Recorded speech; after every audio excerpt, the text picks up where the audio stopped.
உள்ளம் முருகிய வேண்டி நின்றோம் வேலையா.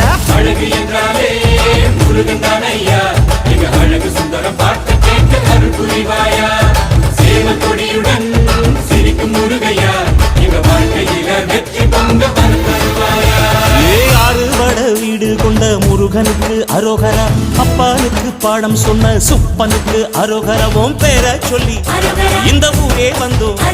உன்னை தேடி வந்து எங்க உள்ளம் முருகிய வேண்டி நின்றோம் வேலையா.